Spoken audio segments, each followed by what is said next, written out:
অসম সাহিত্য সভাৰ সাংস্কৃতিক উপসমিতিৰ দ্বাৰা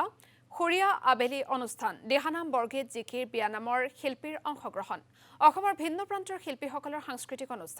অনুষ্ঠানৰ উদ্বোধন কৰে সাংস্কৃতিক সঞ্চালকালয়ৰ সঞ্চালক ৰাহুল দাসে উপস্থিত থাকে সাহিত্য সভাৰ প্ৰধান সম্পাদক দেৱজিৎ বৰা উপসভাপতি পদুম ৰাজখোৱা বিশিষ্ট অতিথি জ্যেষ্ঠ সাংবাদিক গৌতম শৰ্মা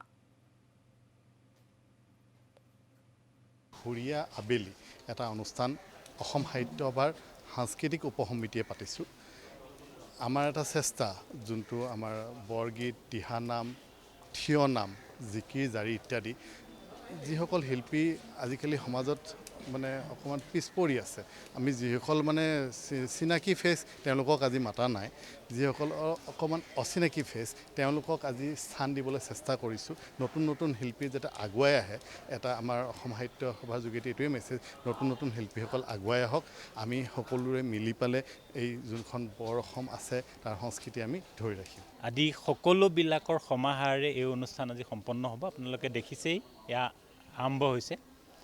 যে অসম সাহিত্য সভাই আমি দায়িত্ব গ্ৰহণৰ পাছত সকলো জাতি জনগোষ্ঠীক একত্ৰিত কৰি এক বৃহৎ অসমীয়া জাতি গঢ়াৰ চিন্তা চৰ্চা কৰিছে আৰু বাস্তৱ ক্ষেত্ৰত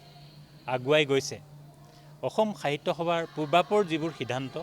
সেই সিদ্ধান্তক সাৰোগত কৰিয়ে আমি আগবাঢ়ি গৈ আছোঁ আজিৰ এই আয়োজনে এটা বিশেষ বাৰ্তা প্ৰেৰণ কৰিব